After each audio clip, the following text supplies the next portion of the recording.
ചില ഭക്ഷണങ്ങൾ നമ്മളെല്ലാവരും തന്നെ ഫ്രിഡ്ജിൽ വെച്ച് സൂക്ഷിക്കാറുണ്ട്. പിന്നീട് അത് പുറത്തെടുത്ത് വെച്ചിട്ട് ചൂടാക്കി കഴിക്കാറുണ്ട്. എന്നാൽ ചില പ്രധാനപ്പെട്ട ഭക്ഷണങ്ങൾ നമ്മൾ ഫ്രിഡ്ജിൽ വെച്ച് പുറത്തെടുത്ത് വെച്ച് പിന്നീട് ചൂടാക്കി കഴിക്കാൻ പാടില്ല. അങ്ങനെ കഴിക്കുന്ന സമയത്ത് നമ്മുടെ ശരീരത്തിൽ ഒരുപാട് ആരോഗ്യ പ്രശ്നങ്ങൾ ഉണ്ടാക്കാറുണ്ട്. അതുപോലെ തന്നെ നിങ്ങൾ പുറത്തെടുത്ത് വെച്ച് കഴിഞ്ഞിട്ട് ഇത്ര സമയത്തിനുള്ളിൽ, അതായത് ഒരു ലിമിറ്റഡ് ടൈം ഉണ്ട്, ആ ഒരു ടൈമിനുള്ളിൽ തന്നെ നമ്മൾ ഫുഡ് എന്ത് ചെയ്യണം, ചൂടാക്കി കഴിച്ചിരിക്കണം. അങ്ങനെയും ചില ഭക്ഷണങ്ങളുണ്ട്. അപ്പോൾ ഇന്നത്തെ വീഡിയോയിലൂടെ ഞാൻ നിങ്ങളുമായിട്ട് ഡിസ്കസ് ചെയ്യുന്നത് ഏതൊക്കെയാണ് ഇത്തരം ഭക്ഷണങ്ങൾ. നിങ്ങൾ ഇങ്ങനെ ടൈമൊക്കെ കഴിഞ്ഞ് പോയതിന് ശേഷം ചൂടാക്കി കഴിക്കുന്ന സമയത്ത് നമുക്ക് വരുന്ന ആരോഗ്യ പ്രശ്നങ്ങൾ എന്തൊക്കെയാണ് എന്നുള്ളതിനെ കുറിച്ചിട്ടാണ്. നോർമലി നമ്മുടെ എല്ലാവരുടെയും വീട്ടിൽ തന്നെ ഈ ഒരു കാലഘട്ടത്തിൽ ഫ്രിഡ്ജും കാര്യങ്ങളും ഒക്കെ ഉണ്ട്. കൂടുതലായിട്ടും ഹെൽപ്ഫുൾ ആണത്. ഭക്ഷണമൊക്കെ സൂക്ഷിക്കാൻ വേണ്ടിയിട്ട് നമ്മളെല്ലാവരും അത് യൂസ് ചെയ്യാറുമുണ്ട്. എന്നാൽ പണ്ടുള്ള കാലത്തൊക്കെ ആണെങ്കിൽ വളരെ റെയറായിട്ട് ചില വീടുകളിൽ മാത്രമേ ഈ ഫ്രിഡ്ജും കാര്യങ്ങളൊക്കെ ഉണ്ടായിരുന്നുള്ളൂ.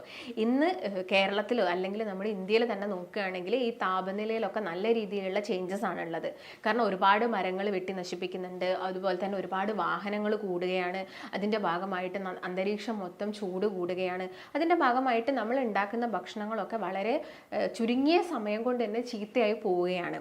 അപ്പം പണ്ട് കാലഘട്ടത്തിലാണെങ്കിൽ ഇങ്ങനെയുള്ള പ്രശ്നങ്ങളൊന്നുമില്ല. അതുകൊണ്ട് നിങ്ങളിപ്പോൾ ഇന്ന് ഒരു കറി വെച്ച് കഴിഞ്ഞാൽ നിങ്ങൾക്കത് നെക്സ്റ്റ് ഡേ മോർണിംഗ് വരെ അത് യൂസ് ചെയ്യാൻ പറ്റുന്ന രീതിയിലൊക്കെ ആയിരുന്നു. എന്നാൽ ഇന്നിപ്പോൾ നമ്മൾ ഇങ്ങനെ ഉണ്ടാക്കുന്നുണ്ടെങ്കിൽ നമ്മൾ ഒരുപാട് കാര്യങ്ങൾ ശ്രദ്ധിക്കേണ്ടതുണ്ട്. മെയിനായിട്ട് നിങ്ങളിപ്പോൾ ഫ്രിഡ്ജിൽ വെച്ച് ചില ആളുകളുണ്ട്, ഇപ്പം പ്രവാസികളെ തന്നെ നമുക്ക് എടുത്തു നോക്കാം. അവർ ചിലപ്പോൾ ഒരു ദിവസം ഭക്ഷണം ഉണ്ടാക്കി കഴിഞ്ഞാൽ ചിലപ്പോൾ ഒരാഴ്ചയോളം അവരത് ഫ്രിഡ്ജിൽ വെച്ച് സൂക്ഷിച്ചിട്ടാണ് പിന്നെ എല്ലാ ദിവസവും എടുത്ത് ഹീറ്റ് ചെയ്ത് കഴിക്കാറാണ് പതിവ്. അപ്പം ഇങ്ങനെയുള്ള ആളുകൾക്കൊക്കെ വളരെ കോമൺ ആയിട്ട് ഉണ്ടാകുന്ന ഒരു ബുദ്ധിമുട്ടാണ് ഈ ഗ്യാസിൻ്റെ പ്രശ്നം എന്നൊക്കെ പറയുന്നത്. അതുപോലെ തന്നെ ഈ ഫുഡ് ഇൻഫെക്ഷൻ ആവുന്നതൊക്കെ നമ്മൾ കേൾക്കാറുണ്ട്. അതെല്ലാം നമ്മൾ ചെയ്യുന്ന ചെറിയ മിസ്റ്റേക്ക് കൊണ്ടാണ് ഇങ്ങനെയൊക്കെ വരുന്നത്. നമസ്കാരം, ഞാൻ ഡോക്ടർ ഭാഗ്യ, Q1B ഹെൽത്ത് കെയറിലെ ആയുർവേദ ഡോക്ടറാണ്. അപ്പോൾ ഞാൻ നേരത്തെ പറഞ്ഞ പോലെ തന്നെ ഇങ്ങനെയുള്ള പ്രശ്നങ്ങളൊക്കെ നമുക്ക് എങ്ങനെ തടയാം, അപ്പോൾ എന്തൊക്കെ കാര്യങ്ങളാണ് നിങ്ങൾ ശ്രദ്ധിക്കേണ്ടത്, അതുപോലെ തന്നെ ഏതൊക്കെ ഭക്ഷണങ്ങളാണ് നിങ്ങൾ ഫ്രിഡ്ജിൽ വെച്ചിട്ട് പിന്നീട് ചൂടാക്കി കഴിക്കാൻ പാടില്ലാത്തവ എന്നതിനെക്കുറിച്ച് നമുക്ക് നോക്കാം. നമുക്ക് എല്ലാവർക്കും അറിയാം, ഇപ്പോഴത്തെ ഒരു ബിസി ഷെഡ്യൂൾഡ് ലൈഫ് ആയതുകൊണ്ട് തന്നെ നമുക്ക് എല്ലാവർക്കും ചിലപ്പം ഈ നേരത്തെ പറഞ്ഞ പോലെ 2-3 ദിവസത്തേക്കുള്ള കറികളും അല്ലെങ്കിൽ ചോറൊക്കെ അങ്ങനെ ഉണ്ടാക്കി വെക്കുന്ന ആളുകളായിരിക്കും ഉണ്ടാവുന്നത്. അപ്പം അവരാണ് മെയിനായിട്ട് ഈ കാര്യങ്ങൾ ശ്രദ്ധിക്കേണ്ടത്. ഇപ്പം വളരെ കോമൺ ആയിട്ട് നമ്മൾ കേൾക്കാറുണ്ട്, ഫുഡ് ഇൻഫെക്ഷൻ വന്നിട്ട് അതായത് ലൂസ് മോഷനും അതുപോലെ തന്നെ വൊമിറ്റിങ്ങും ഛർദിയും ഒക്കെ വന്നിട്ട് ഭയങ്കര സീരിയസ് ആയി, അതുപോലെ തന്നെ ഫുഡ് ഇൻഫെക്ഷൻ വന്നിട്ട് മരണപ്പെട്ടു എന്നുള്ള കാര്യങ്ങളൊക്കെ നമ്മൾ കേൾക്കാറുണ്ട്. അതെല്ലാം തന്നെ നമ്മൾ ചെയ്യുന്ന ചില മിസ്റ്റേക്കുകൾ കാരണമാണ്. അതൊക്കെ നമുക്കൊന്ന് ശ്രദ്ധിച്ചാൽ അതൊക്കെ ഒന്ന് ശരിയാക്കാൻ പറ്റുന്നതേ ഉള്ളൂ. അപ്പോൾ ആദ്യം തന്നെ നമുക്ക് ഏത് ഭക്ഷണമാണ് ഫ്രിഡ്ജിൽ വെച്ച് കഴിക്കാൻ പാടില്ലാത്തത് എന്ന് നോക്കാം. അതിൽ ആദ്യം തന്നെ പറയുന്നത് മുട്ടയാണ്. നിങ്ങൾക്ക് മുട്ട പുഴുങ്ങിയൊക്കെ മുട്ടയാണെങ്കിൽ നിങ്ങളത് ഫ്രിഡ്ജിൽ വെച്ചിട്ട് പിന്നീട് എടുത്ത് കഴിക്കുന്നത് നല്ലതല്ല. ഇതിൻ്റെ അകത്ത് ബാക്ടീരിയാസ് കൂടുതലായിട്ട് മൾട്ടിപ്ലൈ ചെയ്യാനുള്ള ചാൻസസ് ഉണ്ട്. എന്നാൽ നിങ്ങൾക്ക് പച്ച മുട്ട നിങ്ങൾക്ക് അത് ചീത്തയാവാതിരിക്കാനും അതിനൊക്കെ വേണ്ടിയിട്ട് നിങ്ങൾക്ക് ഫ്രിഡ്ജിൽ സൂക്ഷിക്കാവുന്നതാണ്. ഒരിക്കലും നിങ്ങൾ പുഴുങ്ങിയ മുട്ട ഫ്രിഡ്ജിൽ സൂക്ഷിച്ച് വെച്ചിട്ട് പിന്നീട് എടുത്ത് കഴിക്കാൻ പാടില്ല. അതിൻ്റെ ടേസ്റ്റിലാണെങ്കിലും അതുപോലെ തന്നെ അതിൻ്റെ ടെക്സ്ചറിലാണെങ്കിലും ഒക്കെ ചേഞ്ചസ് വരുന്നതാണ്. രണ്ടാമതായിട്ട് പറയുന്നത് പൊട്ടറ്റോ ആണ്. പൊട്ടറ്റോ അതുപോലെ തന്നെ നമ്മൾ വേവിച്ചിട്ട് നമ്മൾ ഫ്രിഡ്ജിൽ വെച്ചിട്ട് കഴിക്കുന്നതാണ് നമ്മുടെ ശരീരത്തിന് പ്രശ്നം ഉണ്ടാക്കുന്നത്. നിങ്ങളിപ്പോൾ അത് പച്ചയോടെ ഫ്രിഡ്ജിൽ വെക്കുകയാണെങ്കിൽ വലിയ പ്രശ്നങ്ങളൊന്നുമില്ല. അതുപോലെ തന്നെ നിങ്ങൾ ഏത് പച്ചക്കറി ഇപ്പം കടയിൽ നിന്ന് വാങ്ങുകയാണെങ്കിലും ആദ്യം അത് നന്നായിട്ട് ഉപ്പ് അല്ലെങ്കിൽ വിനാഗിരി അല്ലെങ്കിൽ മഞ്ഞൾ ഇതിൽ വെള്ളത്തിലിട്ട് വെച്ചതിന് ശേഷം നന്നായിട്ട് കഴുകി തുടച്ച് ഒരു ബോക്സിൽ കുറച്ച്, അതായത് വളരെ നേർമയായിട്ടുള്ള പ്ലാസ്റ്റിക് അല്ല, കുറച്ചൊന്ന് കട്ടി കൂടിയ ഒരു പ്ലാസ്റ്റിക് പാത്രത്തിൽ നിങ്ങൾ ഇത് ഇട്ട് വെച്ചിട്ട് ഫ്രിഡ്ജിൽ വെച്ചിട്ട് എല്ലാ ദിവസവും എടുത്ത് യൂസ് ചെയ്യുന്നതാണ് നല്ലത്. ഇപ്പോൾ നമ്മൾ കടയിൽ നിന്നൊക്കെ വാങ്ങുന്ന പച്ചക്കറികളൊക്കെ നമുക്കറിയാം ഒരുപാട് ഈ കീടനാശിനികളൊക്കെ അടിക്കുന്നതാണ്. അതുകൊണ്ട് ഡയറക്റ്റ് നിങ്ങൾ വാങ്ങിയിട്ട് അത് ജസ്റ്റ് ഒന്ന് കഴുകിയിട്ട് ഒരിക്കലും യൂസ് ചെയ്യരുത്. ഇപ്പോൾ തക്കാളിയൊക്കെ ആണെങ്കിൽ ഡയറക്റ്റായിട്ട് ഒരു തൊലി വരുന്നില്ല, നമ്മൾ ആ തൊലിയോട് കൂടിയിട്ടാണ് പച്ചക്കറികളിലും കറികളിലൊക്കെ ആഡ് ചെയ്യുന്നത്. അപ്പോൾ എന്ത് ചെയ്യണം, നിങ്ങൾ അത് തൊലി ഒന്നെങ്കിൽ കളയണം, അല്ലെങ്കിൽ ഞാൻ നേരത്തെ പറഞ്ഞ പോലെ കുറേ സമയം വെള്ളത്തിലിട്ട് വെക്കുക, എന്നിട്ട് നന്നായിട്ട് തുടച്ചിട്ട് ഒരു ബോക്സിലാക്കിയിട്ട് ഫ്രിഡ്ജിൽ സൂക്ഷിച്ച് വെക്കുക. ആ ഒരു രീതിയിൽ നിങ്ങൾക്ക് പൊട്ടറ്റോ ആണെങ്കിലും എല്ലാതരം പച്ചക്കറികളും ആ ഒരു രീതിയിൽ, പ്രത്യേകിച്ച് ഇപ്പം മല്ലിച്ചപ്പ് ഇലകളൊക്കെ ഒരുപാട് കീടനാശിനികൾ അടിക്കുന്നതാണ്. അതുകൊണ്ട് തന്നെ അതൊക്കെ ആ ഒരു പ്രത്യേക രീതിയിൽ നിങ്ങൾ സൂക്ഷിക്കാൻ വേണ്ടിയിട്ട് നോക്കണം. പൊട്ടറ്റോ ഞാൻ പറയാനുള്ളൊരു കാരണം, നിങ്ങൾ വേവിച്ചിട്ട് അത് ഫ്രിഡ്ജിൽ വെച്ചിട്ട് പിന്നീട് അത് യൂസ് ചെയ്യുന്ന സമയത്ത് ഇതിനകത്ത് ക്ലോസ്ട്രിഡിയം ബാക്ടീരിയാസ് ഉണ്ട്. ഈ ബാക്ടീരിയാസ് കൂടുതലായിട്ട് മൾട്ടിപ്ലൈ ചെയ്യും. അതിപ്പോൾ നോർമലി നമ്മൾ ചോറ് ഫ്രിഡ്ജിൽ വെക്കുന്ന സമയത്ത് പുറത്തെടുക്കുന്ന സമയത്തും ഇതിൻ്റെ അകത്തും ചെറിയ ചെറിയ ബാക്ടീരിയാസ് ഉണ്ടാവും. ഇത് ഒരുപാട് മൾട്ടിപ്ലൈ ആവുന്ന സമയത്താണ് നമുക്ക് ഫുഡ് ഇൻഫെക്ഷൻ പോലുള്ള പ്രശ്നങ്ങൾ വരുന്നത്. അപ്പോൾ ഈ പൊട്ടറ്റോ ആവുന്ന സമയത്ത് നിങ്ങൾ ഈ ബാക്ടീരിയാസ് വരുന്നത് നമുക്ക് ബോട്ടുലിസം പോലുള്ള പ്രശ്നങ്ങൾ, അതായത് അതൊരു ഇൻഫെക്ഷനാണ്, ഫുഡ് ഇൻഫെക്ഷനാണ്. അതിൻ്റെ ഭാഗമായിട്ട് നമുക്ക് ലൂസ് മോഷൻ, കണ്ടിന്യൂസ് ആയിട്ട് ഗ്യാസിൻ്റെ പ്രശ്നങ്ങൾ, അസിഡിറ്റി വരുന്നത്, ഇതെല്ലാം തന്നെ ഇങ്ങനെയുള്ള ഭക്ഷണങ്ങൾ നമ്മൾ ചൂടാക്കി കഴിക്കുന്ന സമയത്താണ്. അതുപോലെ തന്നെ നിങ്ങൾ ശ്രദ്ധിക്കേണ്ട ഒരു കാര്യം എന്ന് പറയുന്നത് ഇതാണ്, ഇലക്കറികളാണ്. ഇപ്പം ചീര, മുരിങ്ങയുടെ ഇല, ഇതെല്ലാം തന്നെ നമ്മൾ ചിലപ്പം കുറച്ചധികം വെച്ച് പോയാൽ നമ്മളത് ഫ്രിഡ്ജിൽ എടുത്ത് വെക്കാറുണ്ട്. അതുപോലെ തന്നെ വരുന്നൊരു മിസ്റ്റേക്കാണ്, നിങ്ങളെല്ലാവരും ചിലപ്പോൾ ഇലക്കറികളിലൊക്കെ നന്നായിട്ട് തേങ്ങ ആഡ് ചെയ്യുന്നുണ്ടാവും. ഈ തേങ്ങ ആഡ് ചെയ്യുന്ന സമയത്താണെങ്കിലും ഒരു ഈവനിങ്, രാവിലെ ഇപ്പം നിങ്ങൾ കുക്ക് ചെയ്തിട്ട് ഒരു ഈവനിങ് അല്ലെങ്കിൽ ഒരു നൈറ്റ് ടൈം ഒക്കെ ആകുമ്പോഴേക്കും ഇത് എന്താവും, ചെറുതായിട്ടൊന്ന് അതിൽ ഈ ടേസ്റ്റിലൊക്കെ വ്യത്യാസം വരാനുള്ളൊരു കാരണമാവുന്നുണ്ട്. അപ്പോൾ നിങ്ങൾ മാക്സിമം നിങ്ങൾ കഴിക്കുന്ന സമയത്ത് തന്നെ നിങ്ങൾക്ക് തേങ്ങ ആഡ് ചെയ്യുന്നതാണ് കുറച്ചുകൂടി ബെറ്റർ. അല്ലെങ്കിൽ നമ്മൾ തേങ്ങ ചൂടാക്കണം. തേങ്ങ ചൂടാക്കി കഴിഞ്ഞാൽ മറ്റുള്ള ആരോഗ്യ പ്രശ്നങ്ങൾ, അതായത് ഒരുപാട് സമയം എണ്ണയിൽ കിടന്ന് ഇത് ചൂടാകുക, അല്ലെങ്കിൽ ഡീപ്പായിട്ട് നമ്മൾ കുറേ സമയം ചൂടാക്കുന്നൊരു പ്രൊസീജിയർ ചെയ്യുന്ന സമയത്താണ് ഇത് നമ്മുടെ ശരീരത്തിന് പ്രശ്നം ഉണ്ടാക്കുന്നത്. നിങ്ങൾക്ക് ഇപ്പം കുക്ക് ചെയ്തതിന് ശേഷം പുറത്തെടുത്ത് വെച്ചിട്ട് അതിൻ്റെ മുകളിൽ കുറച്ച് വെളിച്ചെണ്ണ ഒഴിക്കുന്നതും അല്ലെങ്കിൽ തേങ്ങ ഇടുന്നതൊക്കെ നല്ലതാണ്. പക്ഷെ ഞാൻ നേരത്തെ പറഞ്ഞ പോലെ തേങ്ങ നിങ്ങളിപ്പോൾ രാവിലെ ഇട്ട് വെച്ച് രാത്രി ഉപയോഗിക്കാൻ വെക്കുകയാണെങ്കിൽ ചിലപ്പോൾ രാത്രിത്തേക്ക് അത് ചീത്തയാവാനുള്ള ചാൻസസ് ഉണ്ട്. അപ്പം നിങ്ങളത് കഴിവതും ആ ഒരു ടൈമിൽ നിങ്ങൾക്ക് ജസ്റ്റ് തേങ്ങ മിക്സ് ചെയ്തിട്ട് കഴിക്കാവുന്നതാണ്. അല്ലെങ്കിലും നിങ്ങൾ ഈ ഇലക്കറികൾ ഫ്രിഡ്ജിൽ വെച്ചിട്ട് പിന്നീട് പുറത്തോട്ട് എടുക്കുന്ന സമയത്ത് ഇലക്കറികളിലുള്ള ഈ നൈട്രൈറ്റ്സ് ആയിട്ട് മാറുന്നതാണ്. ഈ നൈട്രൈറ്റ്സ് എന്താ ചെയ്യുന്നത്, നമ്മുടെ ബോഡിയിൽ ഗ്യാസിൻ്റെ പ്രശ്നങ്ങൾ ഉണ്ടാക്കും, നല്ല രീതിയിൽ ഗ്യാസിൻ്റെ ബുദ്ധിമുട്ടുണ്ടാകും. അപ്പം നിങ്ങൾക്കതിപ്പോൾ നിങ്ങൾ കഴിച്ചു കഴിഞ്ഞാലും ആ ഒരു ഡൈജഷൻ എടുക്കുന്ന സമയത്തിൻ്റെ മുൻപേ തന്നെ നിങ്ങൾക്ക് ഇറിറ്റേഷൻസ് സ്റ്റാർട്ട് ചെയ്യും. ഒരു മണിക്കൂറൊക്കെ കഴിയുമ്പോഴേക്കും തന്നെ നമുക്ക് ഗ്യാസിൻ്റെ പ്രശ്നങ്ങൾ വരും, ഛർദ്ദിക്കാൻ, വോമിറ്റ് ചെയ്യാനുള്ള ടെൻഡൻസി ഉണ്ടാവും. അപ്പോൾ അതുകൊണ്ടാണ് ഇലക്കറികൾ നിങ്ങൾ ഫ്രിഡ്ജിൽ വെച്ചിട്ട് പിന്നീട് എടുത്ത് ചൂടാക്കി കഴിക്കരുത് എന്ന് പറയുന്നത്. മെയിനായിട്ടും ശ്രദ്ധിക്കേണ്ടത് ഇതാണ്. അതുപോലെ തന്നെ മഷ്റൂം, നിങ്ങൾക്കറിയാം മഷ്റൂം ഒക്കെ ആണെങ്കിൽ സ്പോട്ടിൽ തന്നെ നമ്മൾ കുക്ക് ചെയ്തിട്ട് കഴിക്കുന്നതാണ് നമ്മുടെ ശരീരത്തിന് ഏറ്റവും നല്ലത്. അത് മാക്സിമം നിങ്ങൾ ഫ്രിഡ്ജിൽ വെക്കരുത്. നിങ്ങൾക്ക് മഷ്റൂം കുക്ക് ചെയ്തിട്ട് ഒരു 2 മണിക്കൂർ വരെ നിങ്ങൾക്ക് എന്ത് ചെയ്യാം, നിങ്ങൾക്കത് പുറത്ത് വെച്ചിട്ട് കഴിക്കാവുന്നതാണ്. പിന്നീടാണെങ്കിലും ഇതിൻ്റെ അകത്ത് ബാക്ടീരിയാസ് ഒക്കെ വരികയും മറ്റുള്ള ആരോഗ്യ പ്രശ്നങ്ങൾ ഉണ്ടാക്കുകയും ചെയ്യുന്നുണ്ട്. അതുപോലെ തന്നെ ബോഡിക്ക് ബുദ്ധിമുട്ടുണ്ടാക്കുന്ന ഒന്നാണ് മയോണൈസ് എന്ന് പറയുന്നത്. നമുക്ക് എല്ലാവർക്കും ഇപ്പം പണ്ടൊക്കെ ആണെങ്കിൽ അത് അറേബ്യൻ രാജ്യങ്ങളിലൊക്കെ ആയിരുന്നു കൂടുതലായിട്ടും കണ്ടിരുന്നത്. പക്ഷേ ഇന്ന് നമ്മുടെ കേരളത്തിലാണെങ്കിലും ഇന്ത്യയിലാണെങ്കിലും ഒക്കെ നമ്മൾ കൂടുതലായിട്ടും കഴിക്കുന്നത് ഈ മയോണൈസ് ആണ്. അപ്പോൾ മയോണൈസ് ഉണ്ടാക്കുന്നത് നിങ്ങൾക്ക് എല്ലാവർക്കും അറിയാം, അത് മുട്ട യൂസ് ചെയ്യുന്നുണ്ട്. മയോണൈസ് കഴിച്ചിട്ട് ഓരോരോ പ്രശ്നങ്ങൾ വരുന്നുണ്ട് എന്നുള്ള കാര്യങ്ങളൊക്കെ നിങ്ങൾ കേൾക്കുന്നുണ്ടാവും. അപ്പം ഈ മുട്ട എടുക്കുന്ന സമയത്ത് ഈ മുട്ടയുടെ തൊലി നന്നായിട്ട് കഴുകിയിട്ടില്ലെങ്കിലും നമ്മുടെ ഈ കാഷ്ടം ഈ മുട്ടയുടെ തോടിൽ പറ്റിക്കിടക്കുന്നുണ്ടെങ്കിലും ഇതിൽ നിന്നും ബാക്ടീരിയാസ് വരാം.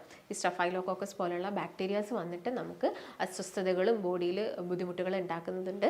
അതിൻ്റെ ഭാഗമായിട്ട് നിങ്ങൾ കേട്ടിട്ടുണ്ടാവും മയോണൈസ് കഴിച്ചിട്ട് ഓരോരോ ആരോഗ്യ പ്രശ്നങ്ങൾ വരുന്നത്. അതുപോലെ തന്നെ ഈ മയോണൈസ് കഴിക്കുന്നത് ശരീരത്തിന് അത്ര നല്ലതല്ല. കാരണം ഈ മയോണൈസിൻ്റെ അകത്ത് ആഡ് ചെയ്യുന്നത് സൺഫ്ലവർ ഓയിലാണ്.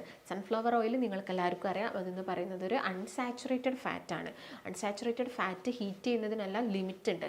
ഇത് ഒരുപാട് നമ്മുടെ ശരീരത്തിൽ എത്തിക്കഴിഞ്ഞാലും നമ്മുടെ കോശങ്ങൾക്കൊക്കെ ഘടനാപരമായിട്ടുള്ള മാറ്റങ്ങൾ സംഭവിക്കാം. അപ്പോൾ അതിൻ്റെ ഭാഗമായിട്ട് നമുക്ക് ക്യാൻസർ പോലുള്ള പ്രശ്നങ്ങളൊക്കെ വരാനുള്ള ചാൻസസ് കൂടുതലാണ്. അതുകൊണ്ട് കഴിവതും നിങ്ങൾ മയോണൈസ് പോലുള്ളത് കഴിക്കുന്നത് ഒഴിവാക്കുക. അല്ലെങ്കിൽ നിങ്ങളിപ്പോൾ മന്ത്ലി വൺസ് എടുക്കുന്നുണ്ടെങ്കിലും അതും ഒരുപാട് കാലം നമ്മൾ വർഷങ്ങളായിട്ടൊക്കെ കഴിക്കുകയാണെങ്കിൽ നമ്മുടെ ശരീരത്തിന് ആരോഗ്യ പ്രശ്നങ്ങൾ ഉണ്ടാക്കും. അപ്പോൾ അത് കഴിവതും ഒഴിവാക്കുന്നതാണ് ഏറ്റവും നല്ലത്. അതുപോലെ തന്നെ നിങ്ങൾ ഫ്രിഡ്ജിൽ വെച്ച് ചൂടാക്കി കഴിക്കാൻ പാടില്ലാത്ത ഒന്നാണ് തൈര് എന്ന് പറയുന്നത്. ഇപ്പോൾ തൈരൊക്കെ ആവുന്ന സമയത്ത് നമ്മളത് പുറത്ത് ഒരു ടൈം വരെ നമുക്കത് പുറത്ത് വെക്കുന്നതൊക്കെ നല്ലതാണ്. ചിലപ്പോൾ നിങ്ങൾ ഒരുപാട് സമയം പുറത്ത് വെക്കുന്ന സമയത്ത് അതിൻ്റെ അകത്ത് നല്ല രീതിയിലുള്ള പുളിപ്പും കാര്യങ്ങളൊക്കെ ഉണ്ടാവും. ഇപ്പോൾ ഫ്രിഡ്ജിൽ വെച്ച് അല്ലെങ്കിൽ തൈര് ചൂടാക്കുന്ന സമയത്താണെങ്കിലും തൈരിൻ്റെ അകത്തുള്ള നല്ല ബാക്ടീരിയാസ് ഉണ്ട്. നമ്മുടെ ഗട്ട് ഹെൽത്ത് നോർമലാക്കുന്ന അല്ലെങ്കിൽ നമ്മുടെ ശരീരത്തിൻ്റെ ഇൻഫ്ലമേഷൻസ് കുറയ്ക്കുക, ഗ്യാസിൻ്റെ പ്രശ്നങ്ങളൊക്കെ കുറയ്ക്കാൻ ഹെൽപ്പ് ചെയ്യുന്നതാണ് ഈ പ്രോബയോട്ടിക് എന്ന് പറയുന്നത്. അപ്പോൾ ഈ പ്രോബയോട്ടിക് എന്ന് പറഞ്ഞ ഈ ഒരു ഗുണം നമ്മുടെ തൈരിൽ നിന്ന് നഷ്ടമായി പോകും. അതുകൊണ്ട് തൈര് ഒരിക്കലും നിങ്ങൾ എന്ത് ചെയ്യരുത്, ചൂടാക്കാൻ പാടില്ല. അപ്പോൾ മാക്സിമം തൈരൊക്കെ ഉണ്ടെങ്കിൽ തന്നെ നിങ്ങളത് ഫ്രിഡ്ജിൽ വെക്കാതെ ആ ഒരു കൂടുതൽ പുളി വരുന്നതിന് മുൻപ് ഒരു ചെറിയൊരു പുളി മതി, ആ ഒരു പുളിയോട് കൂടിയിട്ട് നിങ്ങൾ തൈര് കഴിക്കുന്നതാണ് ഏറ്റവും നമ്മുടെ ശരീരത്തിന് അത് ഗുണം ചെയ്യുന്നത്. അപ്പോൾ ആ രീതിയിൽ ഈ പറയുന്ന ഭക്ഷണങ്ങളാണ് മെയിനായിട്ട് ഫ്രിഡ്ജിൽ വെച്ച് ചൂടാക്കി കഴിക്കാൻ പാടില്ലാത്തത്. ഇപ്പോൾ നോർമലി ചോറൊക്കെ ആണെങ്കിൽ ഞാൻ നേരത്തെ പറഞ്ഞ പോലെ നിങ്ങളിപ്പം കുക്ക് ചെയ്ത് കഴിഞ്ഞിട്ടുണ്ടെങ്കിൽ ഒരു 2 മണിക്കൂർ കഴിയുന്നതിൻ്റെ മുൻപ് തന്നെ നിങ്ങളത് ഫ്രിഡ്ജിൽ വെക്കണം. അതുപോലെ തന്നെ ഫ്രിഡ്ജിൽ വെച്ചിട്ട് പിന്നെ നിങ്ങളത് പുറത്തെടുക്കുന്ന സമയത്ത് ഒരുപാട് സമയം നിങ്ങളത് പുറത്ത് വെക്കേണ്ട ആവശ്യകത വരുന്നില്ല. ഒരുപാട് സമയം പുറത്ത് വെക്കുന്ന സമയത്താണെങ്കിലും എന്ത് ചെയ്യും, ഇതിൻ്റെ അകത്ത് ബാക്ടീരിയാസ് വന്ന് പെരുകും. അപ്പം ജസ്റ്റ് ഒന്ന് പുറത്തെടുത്ത് വെക്കുക. ആ നല്ലൊരു തണുപ്പ് ഉണ്ടാവില്ല, നല്ലൊരു തണുപ്പ് ഒന്ന് വിടുമ്പോഴേക്ക് തന്നെ നമുക്ക് എന്ത് ചെയ്യാം, ഈ ഫുഡ് എടുത്ത് ചൂടാക്കിയിട്ട് കഴിക്കാം. പ്രത്യേകിച്ച് ചോറൊക്കെ ആണെങ്കിൽ, ഇപ്പോൾ ചോറൊക്കെ നോർമലി നമ്മൾ കുക്ക് ചെയ്യുന്ന സമയത്ത് ഹീറ്റ് ചെയ്യുന്നത് ഒരു 3 മിനിറ്റോളം നമ്മൾ എന്താണെങ്കിലും ചോറ് തിളപ്പിക്കുക. വെള്ളം ഒഴിച്ചിട്ട് നന്നായിട്ട് തിളപ്പിച്ചിട്ട് ആ വെള്ളം ഒഴിവാക്കിയിട്ട് വേണം ചോറ് കഴിക്കാൻ വേണ്ടിയിട്ട്. അപ്പോൾ ഒരു 3 മിനിറ്റോളം നിങ്ങൾ ചോറ് എന്ത് ചെയ്യണം, കുക്ക് ചെയ്യണം. അതുപോലെ തന്നെ ഇപ്പം നോൺ വെജ് ഐറ്റംസ് നിങ്ങൾ ഉണ്ടാക്കുന്നുണ്ടെങ്കിൽ സവാള കൂടുതലായിട്ട് ആഡ് ചെയ്യുന്നുണ്ടെങ്കിൽ അതും കുറേ സമയം കിടന്നു കഴിഞ്ഞാൽ പഴകാനുള്ളൊരു ചാൻസസ് ഉണ്ട്. അപ്പോൾ അതെന്ത് ചെയ്യുക, നിങ്ങൾ കുക്ക് ചെയ്തിട്ട് 2 മണിക്കൂറിനുള്ളിലായിട്ട് തന്നെ അത് ഫ്രിഡ്ജിലെടുത്ത് വെക്കുക. അത് പുറത്തെടുത്ത് വെച്ച് ജസ്റ്റ് ഒന്ന് തണുപ്പ് വിട്ടാൽ തന്നെ പെട്ടെന്ന് തന്നെ അത് ചൂടാക്കി കഴിക്കുക. ചൂടാക്കുന്ന സമയത്ത് ഒരു 5 മിനിറ്റോളം നോൺ വെജ് എന്താണെങ്കിലും ചൂടാവണം. നന്നായിട്ട് ചൂടായതിനു ശേഷം മാത്രം അത് കഴിക്കാൻ വേണ്ടിയിട്ട് നോക്കുക. ഇപ്പോൾ മെയിനായിട്ട് ഈ പറഞ്ഞ ഭക്ഷണങ്ങളൊക്കെയാണ് നിങ്ങൾ ശ്രദ്ധിക്കേണ്ടത്. അതുപോലെ തന്നെ പാല് നിങ്ങൾ ഫ്രിഡ്ജിൽ വെക്കുന്ന ആളുകളാണെങ്കിലും പാൽ എന്ത് ചെയ്യുക, കഴിവതും നന്നായിട്ട് വെട്ടിത്തിളപ്പിച്ചതിന് ശേഷം ചൂടാറിയതിന് ശേഷം ജസ്റ്റ് ഫ്രിഡ്ജിലെടുത്ത് വെക്കുക. പിന്നെ നിങ്ങൾ ഓരോരോ യൂസിന് വേണ്ടിയിട്ട് അത് പുറത്തെടുത്ത് വെക്കുക. അല്ലെങ്കിൽ പെട്ടെന്ന് തന്നെ ചീത്തയാവുന്ന ഒന്നാണ് പാലെന്ന് പറയുന്നത്. പിന്നെ നമ്മുടെ അറ്റ്മോസ്ഫിയർ ഒക്കെ കുറച്ചും കൂടി ടെമ്പറേച്ചർ കൂടുതലാവുന്ന സമയത്ത് ഇത് 2 മണിക്കൂറിന് മുൻപായിട്ട് തന്നെ നിങ്ങൾ എന്ത് ചെയ്യുക, ഫ്രിഡ്ജിലെടുത്ത് വെക്കുന്നതാണ് ഏറ്റവും നല്ലത്. കുറച്ചൊരു തണുപ്പ് കാലാവസ്ഥ ക്ലൈമറ്റൊക്കെ ആണെങ്കിൽ നമുക്ക് കുറച്ചധികം സമയം ഇത് പുറത്ത് വെക്കുന്നത് കൊണ്ട് വലിയ പ്രശ്നമൊന്നുമില്ല. എന്നാലും ഇടയ്ക്കിടയ്ക്ക് ഇങ്ങനെ ഭക്ഷണത്തിൽ നിന്ന് ഇൻഫെക്ഷനും ഫുഡ് ഇൻഫെക്ഷനൊക്കെ വരുന്ന ആളുകളാണെങ്കിൽ ആ ഒരു ടൈമൊക്കെ ശ്രദ്ധിച്ചിട്ട് വേണം നിങ്ങളത് യൂസ് ചെയ്യാൻ വേണ്ടിയിട്ട്. അപ്പോൾ മെയിനായിട്ട് ഞാൻ ഈ പറഞ്ഞ പച്ചക്കറികളാണെങ്കിലും ഓയിലാണെങ്കിലും പിന്നെ മറ്റൊന്ന് പറയാനുള്ളത് ഓയിലിനെ കുറിച്ചിട്ടാണ്. ഇപ്പോൾ ഓയിൽ ഒട്ടുമിക്ക ആളുകളും യൂസ് ചെയ്ത ഓയിൽ ഒന്നും കൂടി ഹീറ്റ് ചെയ്യും, റീഹീറ്റ് ചെയ്തിട്ട് ഉപയോഗിക്കാറുണ്ട്. അത് വളരെ നമ്മുടെ ശരീരത്തിന് വളരെയധികം ബുദ്ധിമുട്ടുകൾ പ്രയാസങ്ങൾ ഉണ്ടാക്കുന്നതാണ്. ഇതിങ്ങനെ ഓയിൽ റീഹീറ്റ് ആവുന്ന സമയത്ത് ഓയിലിൻ്റെ അകത്ത് ഓരോരോ കെമിക്കൽ ചേഞ്ചസും കാര്യങ്ങളും നടക്കുന്നുണ്ട്. അപ്പോൾ ഈ ബോണ്ടിലൊക്കെ ചേഞ്ചസ് വരുന്ന സമയത്താണ് ഇത് നമ്മുടെ ശരീരത്തിലുള്ള ക്യാൻസർ കോശങ്ങളെ പ്രൊമോട്ട് ചെയ്യുന്നത്. അപ്പം കഴിവതും നിങ്ങൾ ഓയിൽ ഒരു തവണ ഉണ്ടാക്കാൻ വേണ്ട, അത്യാവശ്യം ഓയിൽ മാത്രം യൂസ് ചെയ്യുക. അത് യൂസ് ചെയ്തതിന് ശേഷം ഇപ്പം ബാക്കി വന്നാലും നിങ്ങളത് കളയുന്നതാണ് നല്ലത്. നമ്മൾ ചിലപ്പോൾ ലാഭം നോക്കിയിട്ടോ അല്ലെങ്കിൽ അത് കളയണമല്ലോ എന്ന് കരുതിയിട്ട് നമ്മൾ എന്ത് ചെയ്യും, വീണ്ടും യൂസ് ചെയ്യാനുള്ള ചാൻസസ് ഉണ്ട്. അപ്പോൾ നിങ്ങൾ എന്ത് ചെയ്യുക, കഴിവതും അത് ഒഴിവാക്കുക തന്നെ ചെയ്യുക. പിന്നെ ഒരിക്കലും ഇങ്ങനെയുള്ള ഓയിൽ ഫ്രിഡ്ജിലെടുത്ത് വെച്ചിട്ട് യൂസ് ചെയ്യാൻ പാടില്ല. പ്രത്യേകിച്ച് ചില ആളുകൾ നോൺ വെജ് ചിക്കനൊക്കെ ഫ്രൈ ആക്കിയിട്ട് ഈ ഓയിൽ ഫ്രിഡ്ജിലെടുത്ത് വെക്കാറുണ്ട്.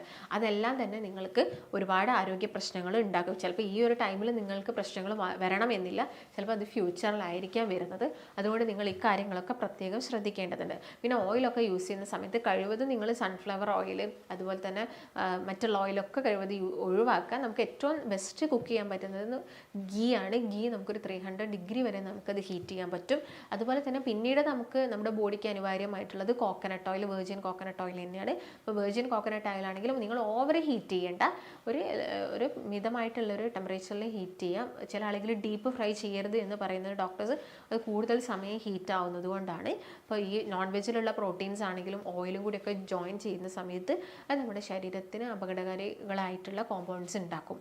അതുകൊണ്ടാണ് അത് ഓവറായിട്ട് ഡീപ്പ് ഫ്രൈ ചെയ്ത് കഴിക്കരുത് എന്ന് പറയുന്നത്.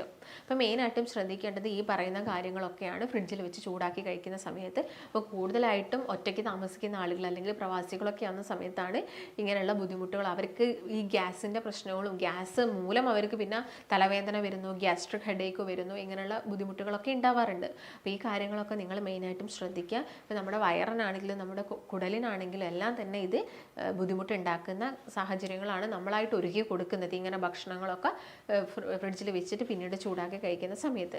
അപ്പോൾ എന്താണെങ്കിലും നിങ്ങൾ ഈ കാര്യങ്ങളൊക്കെ ശ്രദ്ധിക്കുക. കറക്റ്റായിട്ട് ഫുഡ് കഴിക്കുക, കറക്റ്റ് സമയത്ത് കഴിക്കുക, നല്ല ഹെൽത്തി ആയിട്ടുള്ള ഫുഡ് കഴിക്കുക, അതുപോലെ തന്നെ നല്ല ക്ലീൻഡ് ആയിട്ടുള്ള ഭക്ഷണങ്ങൾ കഴിക്കുക. അപ്പം മെയിനായിട്ടും ഇതിനെക്കുറിച്ച് ഇത്രയും കാര്യങ്ങളാണ് പറയാനുള്ളത്. അപ്പോൾ നിങ്ങൾക്ക് എന്തെങ്കിലും ഡൗട്ട്സോ കാര്യങ്ങളൊക്കെ ഉണ്ടെങ്കിൽ നിങ്ങൾക്ക് താഴെ കോൺടാക്റ്റ് ചെയ്യാം. നമുക്ക് മറ്റൊരു നല്ല ഹെൽത്ത് ടോപ്പിക്കുമായിട്ട് വീണ്ടും കാണാം. നന്ദി.